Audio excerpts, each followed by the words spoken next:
Thank you so much, Brother Chino, for sharing the Word of God. Hello, everyone. How are you today? I wish and I pray that you are in good hands, good health, and good looking. In spite of all the challenges that we have encountered in this cold life, we are still blessed and grateful knowing that God is always making new things for us. And today, I want you to experience His miracles and more. And I would like also to welcome those who are first timers who are watching this Feast at Home Manitoba district. So, are you ready to be blessed? If you are ready, kindly type the comment section below and type I am ready to be blessed. So our one big message for today is Jesus wants you to be in His team. Yes, you heard it right. Jesus wants you to be in His team. It's not the other person. It's not the person sitting beside you or your neighbor or maybe your girlfriend or your boyfriend. No. He is referring to you and He wants you to be in His team. And before anything else, let me share you a story. Can I? This is not a real story. It's just based on my wild imagination. So kindly bear with me. So here we go. Once upon a time, in a far, far, far away city, there is only one hospital. And this hospital is very huge.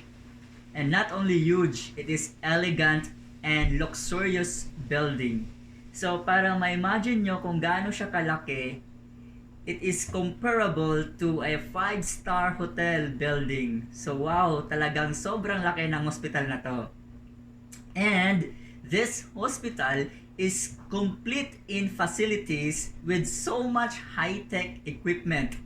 Oh, grabe. Sobrang high-tech yung mga gamit na napaloob dun sa hospital. At saka sa sobrang laki, siguro doon ka na rin magsha-shopping. Mayroong shopping mall doon.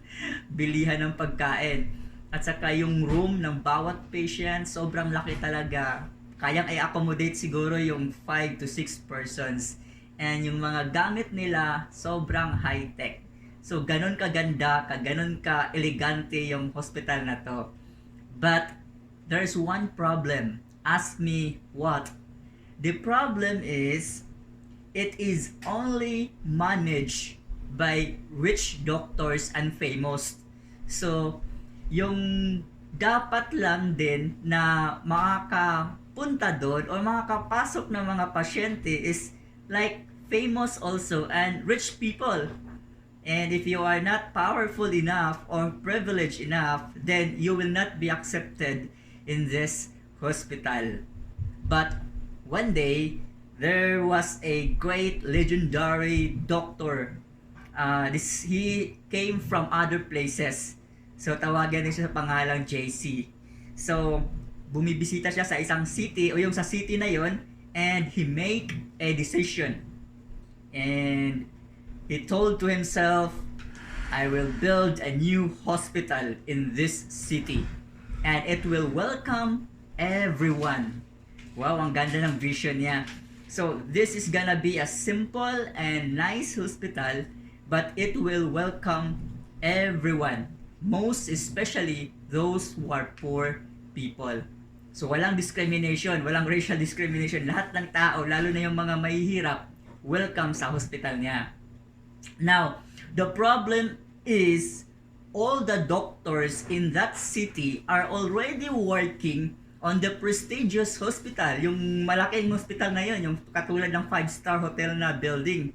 So, what the legendary doctor did is he recruited people, ordinary people, to be trained as a doctors.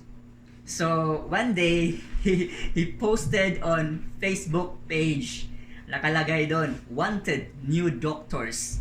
So, everybody wants to apply. And you know what, my dear brothers and sisters, the applicants go wild. Dahil walang qualification nakalagay doon eh, kahit sino pwedeng mag-apply. So, there are salespeople, there are BPO agents, there are businessmen, and all kinds of people nag-apply doon sa posting na yon. And not only businessman people, there are also scammers, thieves, and corrupt officials. All walks of life nag-apply doon sa posting na yon. And you know what? He interviewed all the people that are applying for that position for becoming a doctor. And surprisingly, he hired them. They are applicants who doesn't have any qualification, but tinanggap niya. And he brought them into a medical school and teach them. So, ganun ang nangyari. Ang galing ng legendary doctors na yan, wala siyang pinipili. Ngayon, nabalitaan ngayon ng kabilang doctors yung prestigious na building na yon. So, sabi nung mga doctors doon, they started ridiculing the great doctors and told him, you know what? You don't need to build a regular hospital. Instead, you build a mental hospital. Wow! Ang tindi ng sinabi niya. Because you need it. Sabi ng doctors sa kabila, you're crazy. You're insane. You're nuts. How can you accept applicants who are not qualified or doesn't qualify sa mga requirements to become a doctor? And yun, kinikriticize na yung legendary doctors. But he ignored them and still continue to train the applicants. Now, the great doctors does not only teach them medical terms or medical stuff, he also teach them how to love and be loved. And to make the story short, many years later, here comes the students of applicants become already a doctors, and they build a beautiful hospital that welcome everybody, especially the poor people. This is just a story. It's not a real story based on my wild imagination. I'm telling you this because I want to use this an analogy of our talk for today based on the Bible story. So, in ancient Israel, there is only one spiritual hospital, and this is called the Temple of Jerusalem. When you are spiritually sick, all you have to do is pupunta ka lang doon para magiging spiritually well, para gumaling yung yung sakit mo. So, but before you go there, you need to offer sacrifice like animals. But there is one problem in this temple in the Jerusalem. It was led by the priest, or also known as the Sadducees. And these priests are monopolize the marketplace there. So yung presyo ng mga animals doon, pag bumili yung mga mahihirap, sobrang taas. Like for example, yung goat na bibilin mo sa ibang lugar is like $50 lang. Pagdating doon sa Temple of Jerusalem, and doon yung marketplace, which is monopolized by Sadducees or yung mga priest, magiging $100 yon. So, grabe, taas yung presyo. Sobra sa kalahati yung tinaas niya. And you know what? These Sadducees preserved their wealth, so they cooperated with the Roman empires. And now, this is the great story. Here comes Jesus. And all the religious professional already working for the first spiritual temple. Lahat ng mga religious person nandun na sa sa spiritual temple. Jesus started recruiting ordinary people in his team. And Jesus does not recruiting the pastors, the preachers, the priests. No. They are already on the Temple of Jerusalem. They're already working there, and what he recruited are the fishermen, the ordinary people like Peter, Andrew, James, and John. And the most scandalous recruit was the tax collector named by Matthew. So let's all read together Matthew 9 verse 9. As Jesus was walking along, he saw a man named Matthew sitting at his tax collector's booth. Follow me and be my disciple, Jesus said to him. So Matthew got up and followed him. This is the most controversial, scandalous recruit of Jesus to a tax collector. So I want you to imagine how scandalous it is by giving you a test. Okay? The question is, if you were in ancient Israel, who would you prefer to be your next neighbor? So you have two options, either A, Pharisees, and second is the tax collector. But before you choose, I will give you the background of two persons. So the Pharisees are they are not bad people. Maybe they will become your nice neighbor. Because they are law-abiding citizen. They are church goer. They pray 5 times a day, and they are Bible teachers, and they are quiet people, no parties, and I'm sure they will become your nice neighbor. Now, the tax collector, they are more disturbance. They are considered to be the one of the most and worst sinners in Israel. Why? Because some people or most of the people dislike them and hated them most. There are two reasons why the people of Israel are dislike them and mostly become hatred this kind of tax collector. The first one is many saw them as greedy, cheating bastard with no conscience. Now, let me tell you a short history. In Roman Empire, when they conquer a place, they put first a puppet government and then they hired a tax collector. Noong unang panahon, yung tax collector, wala siyang sahod.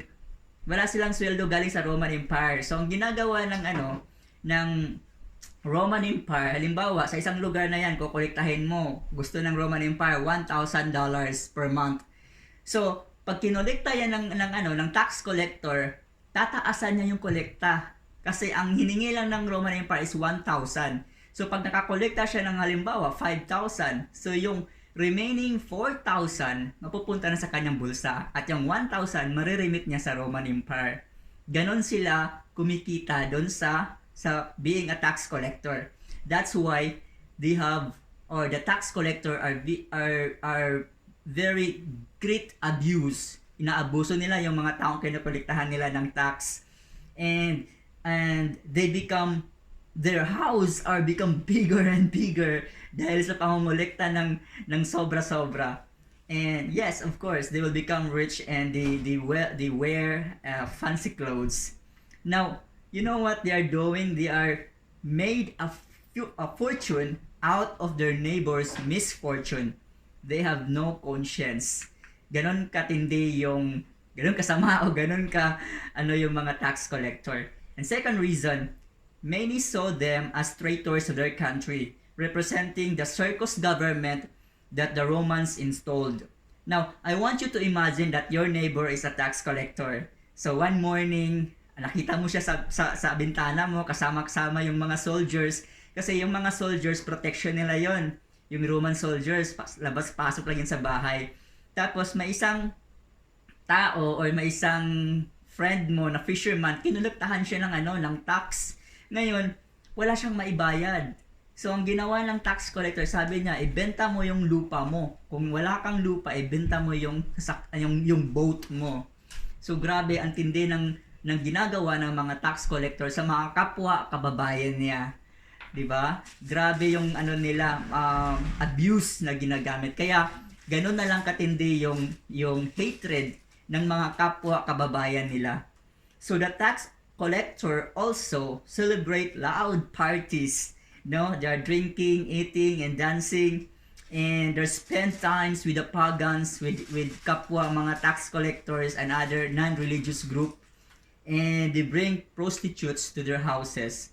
Now, question again, who would you be your next neighbor? the Pharisees or the tax collector?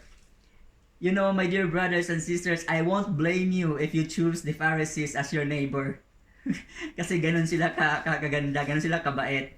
But you know what?